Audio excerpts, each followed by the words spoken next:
Hi there, Paul Newsome here from Swim Smooth. We're very fortunate to be here today with Dave Scott, 6-time Ironman world champion. We're here today to talk about effective open water swimming technique. We walked on the pool deck here in beautiful Boulder, Colorado this morning and saw Dave in action coaching on the pool deck here with around about 40 of his swimmers in tow.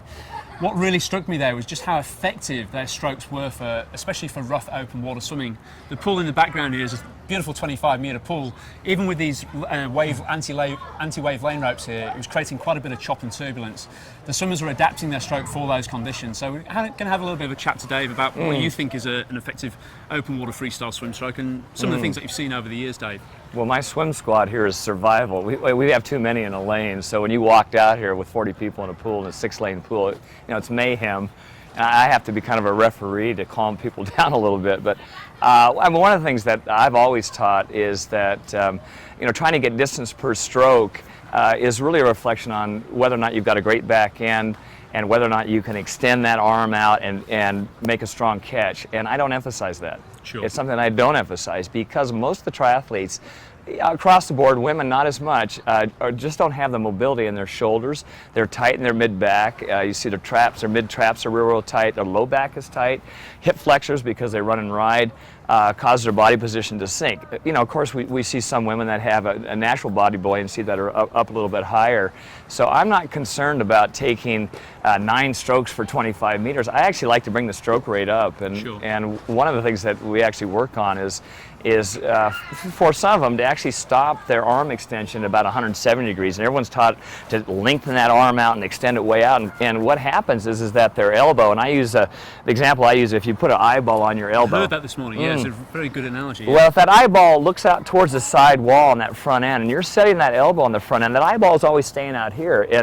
And of course, you guys have seen it for a long time. The hand comes in, a lot of them that sink and try to extend. They evert their wrist like this, cause their elbow to drop, and they end up pressing straight down. So they put a huge amount of stress on their deltoid, and their arms are down real deep, almost a meter below the water. It's very ineffective, and their stroke rate is usually kind of just steady as they just try to generate some force as they go through. So I try to stop a lot of them, keep that eyeball on the elbow looking out to the side so they can set that elbow, and it's a function of also strength and flexibility in their shoulder, and see if they can get that hand almost close to vertical here before they go like this. And I'm sure you've seen it, Paul, where the front end, they make the set here, and all of a sudden they drop the elbow down and pull down towards their side, and it's ineffective. So I have them do a lot of drills where we actually bring the stroke rate up. Sure. We bring it up and what sort of stroke rates would you be looking at, Dave? Well, yeah, I mean across the board, and I have kind of a 2 minute per 100 meter, and I have 1:15, a little bit below that, and we have some of the the best in the world here. Absolutely. So we got some fast people.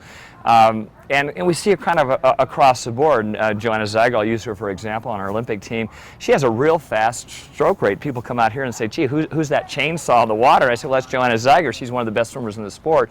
And she takes about 24 strokes per 25 meters. Absolutely. And we see kind of a range between about 15 on the low end, and I try to get those people to come up a little bit. It depends on the type of workout and what energy system you're attacking, but we do a lot where I have them count their strokes and maintain their strokes, swim as fast as they can, and actually bring up their rev rate a little bit. Okay, so yeah. it's a good thing, and I think you look at a lot of the top swimmers, you look at the Brownlee brothers, just rockets in the water, real quick catch on the front end, real fast, high cadence, and it's kind of analogous to also riding a bike. If you're mashing a big gear the whole time, you're going to really load yourself up, and so I'm not concerned about distance per stroke. I like an effective front end on the stroke on the catch, and go from there. Absolutely. Now, Joanna's quite an interesting example though, because we famously use an example of a swimmer who came to Sears a little while back in Perth, and he's what we classify as an overglider, and he said, I don't know what's going wrong, I'm swimming 5 times per week. I've been doing that for 5 years, I'm getting slower. And this guy was swimming about 36, 37 minutes for 1,500 meters. And he said, but you know what? I can do 28 strokes per 50 meters. And he says, that's better than he thought. So this literally half as many strokes as Joanna would be taking, basically. Right. But his stroke rate was down at around about 33 strokes per minute, so very much like a sort of catch up and just wallowing around in the water there. Now, this particular gentleman, over the course of the training session, we focused on improving his catch and pull through in all the ways that you've just mentioned there, improving that catch at the front end of the stroke. And we managed to get his times per 50 metres down by about 15 seconds over 50 metres. He wasn't happy, though. Staggering. Believe it or not, he wasn't happy. He wasn't happy. He was taking a lot more strokes. Exactly right, yeah. He was up to about 33 strokes per 50 or something like that. But even compared to the average person, that's still pretty on the low side, you know. So, well, I think the game is to go faster, isn't it? That's exactly right. That's what we. I mean, a lot of the triathletes that I have, not in my group, but even clinics that I give, they end up decelerating. So they push off the wall, they do a couple quick strokes, and I say that just maintain that, and all of a sudden they revert back to this long stroke where they drop down and they decelerate each time. So they have to press down longer just to lift that head up and take a breath. So it compounds the problem when they try to slow that stroke rate down, because it causes their elbow to drop. And I just see this because they're real tight in their shoulder and their back, and I'm just really adamantly opposed to that style of swimming, particularly in open water. Absolutely. Now, just talking basically about open water skills, etc. The Brownlee brothers have their own triathlon coming up in Yorkshire, believe it or not, in the next few months, and Hoover are actually sponsoring that whole thing. Care to take us through any sort of open water skills that you've learnt over the years, things such as sighting, turning, drafting even, Dave? You know, how have you benefited from drafting over the years yourself? In the swim, of course. Well, I was kind of always on the cusp. The real fast guys, I didn't have that explosive speed in that first 200 to 400 meters. If you couldn't get out with them, and you know, with your background, you've got to be very, very aggressive at the outset and hopefully get on someone's feet. And I seem to be always pulling the train. Mark Allen was always behind me in most of the race, and I said, darn it, why don't you get up here so I can effectively draft on you? But you've got to make sure that you're training your swimmers to develop that top end so that you can get in the draft. And obviously it's very effective, even in open water. You get the benefit of sitting behind someone's feet. The Brownlee brothers have that explosive speed, so quite often they can get away. Absolutely. And they sort of decimate the group on the swim, and they do more damage on the bike and the run.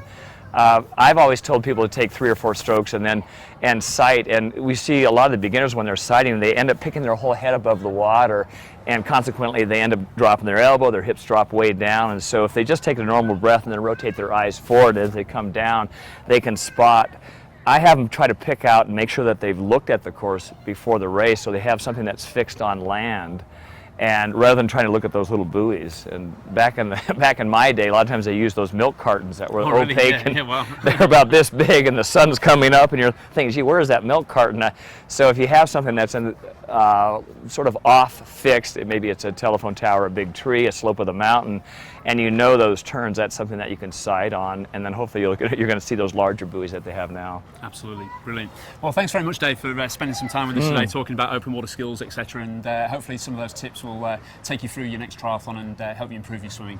Thanks, Dave. Yeah, pleasure.